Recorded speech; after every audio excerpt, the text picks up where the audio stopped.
let's get to playing keys during your show, or any MIDI instrument. It doesn't have to be keys, just saying that because could be the push or any other kind of MIDI controller if you're doing like drum pads or something like that.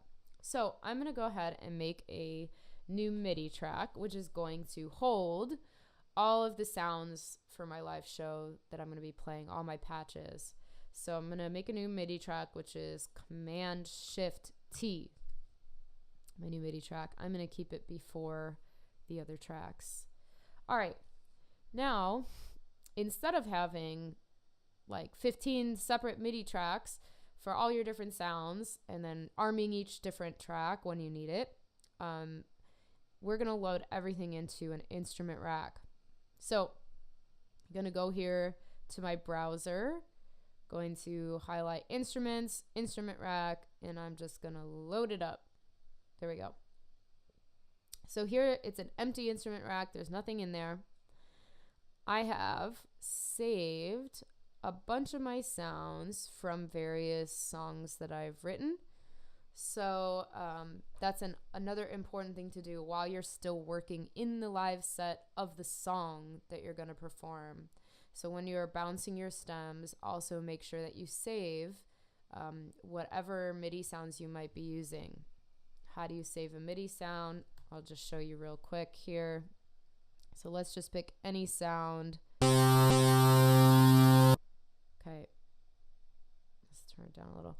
Okay, I'm gonna just add some stuff, not really caring what's going on. Okay, I'm gonna highlight all these, right? Highlight, and then Command G, I'm gonna group them.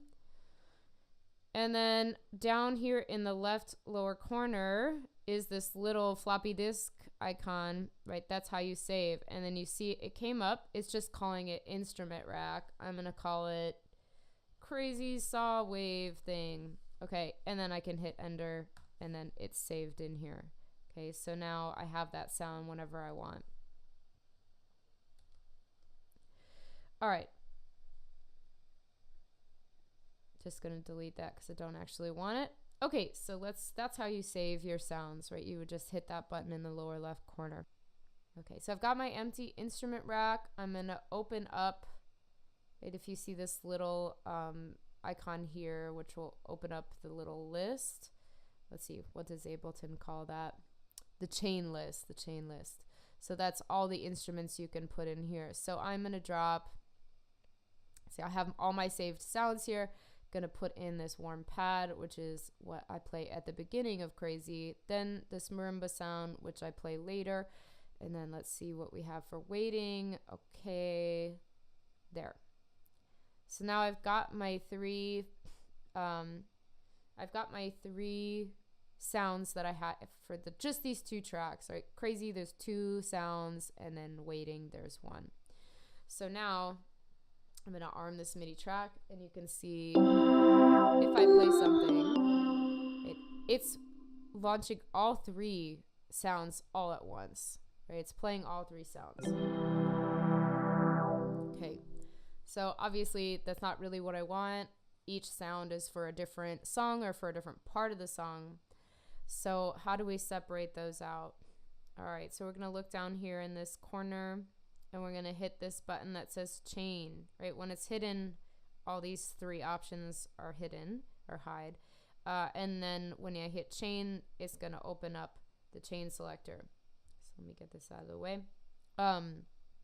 Now, the chain selector has, right, as many values, right, as there we have in MIDI, which is 128. So starting at 0 goes to 127, and you can set a sound to a value specifically. So they're all set to 0, and then the chain selector itself, which is this little blue bar, right, is also on 0, which is why they're all playing at once. So what I'm gonna do is move the second sound to 1 and the third sound to 2. Okay, so now when I have the chain selector here, this little blue bar on 0, it's gonna play the warm pad. When it moves to 1, it's gonna play this marimba sound. and then when it moves to 2, it's kind of this like weird Rhodes sound. All right. Okay. So now we've got them at least all playing at one at a time, right? Which is what we want. Okay, now you can see here. Oh, actually, before I move on, let me show you this. One other way to make these go on separate amounts, which some people like better. So I'm just going to show. This is usually the way I do it. So now I've got them all back on 0. I'm just going to highlight all 3. And then I'm going to drag them all out. So now they're all on every track. Then still with them all highlighted, I'm going to right click or control click and say distribute ranges equally. So now you don't have to be so, dexterous with where this tiny thing is. You have more room. Okay. So I'm kind of more of a 1, 2, 3 person. Just like to keep it organized and not worry about crazy values. Hey, other people don't want to deal with how tiny this is, and we'll make it distribute equally. Okay, either way is totally fine. Okay, now since this is kind of annoying to deal with, right, this chain selector, I'm going to map it to a macro. So I'm going to go over here to this left side. You can see there's this one button that's grayed out, which is the macro button. So when I click, opens up my macros. What is a macro? Basically, it's just a bigger knob that can control smaller parameters.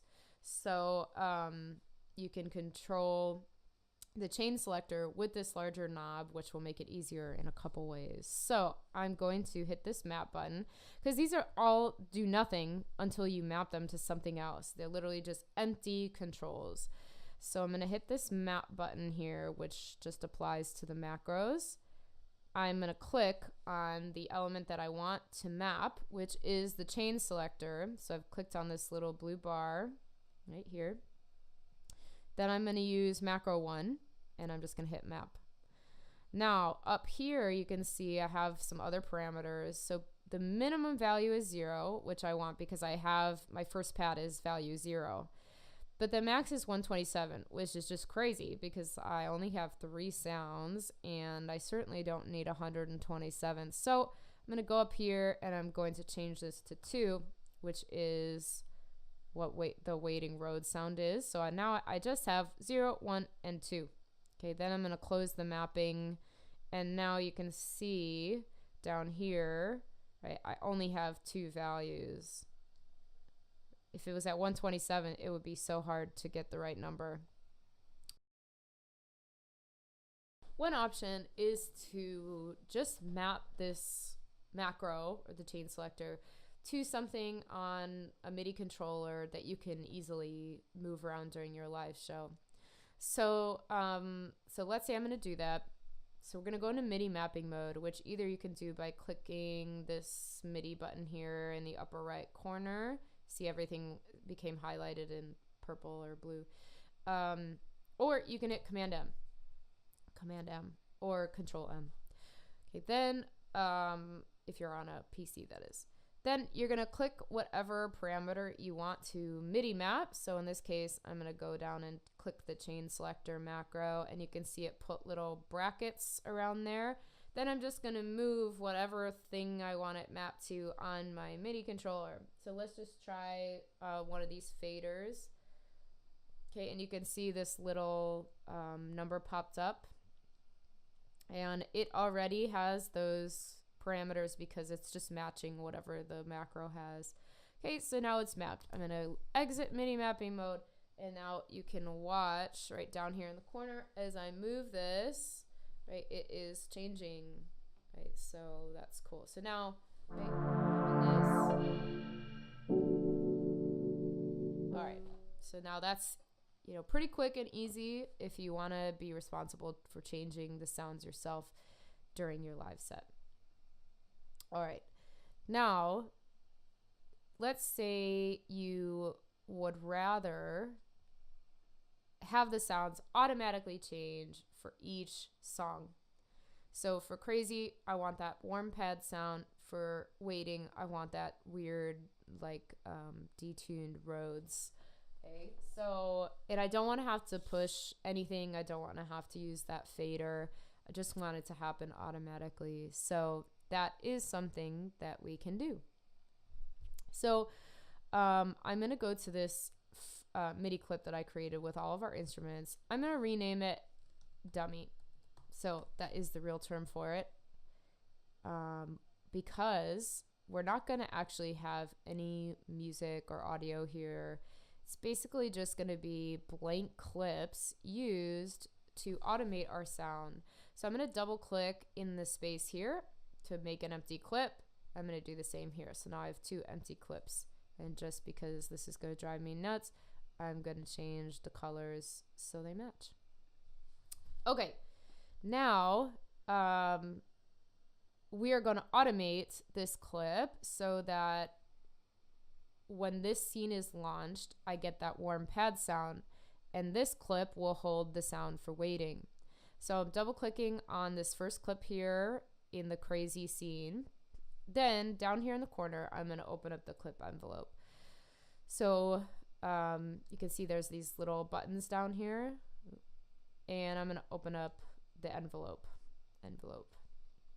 Okay, I'm going to, it looks like it's actually already selected, but so I'm going to choose the instrument rack. Then within that, I'm going to choose this chain selector, and you can see that there is no macro 1, right? Because I changed it to the chain selector.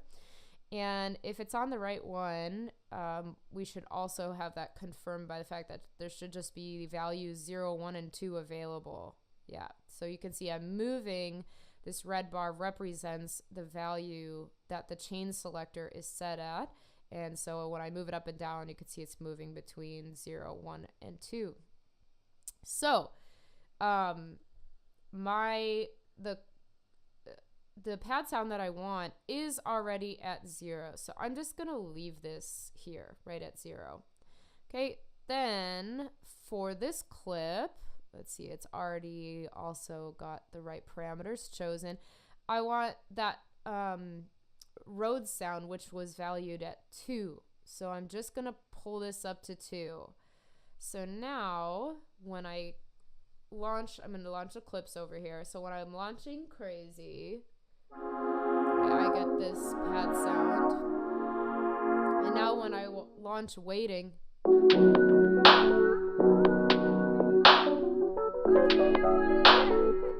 okay, I get the weird Rhodes sound that I made. So so that's cool. So now all I have to do is launch the clip, or launch the scene rather, and I get the right sound, which is really awesome.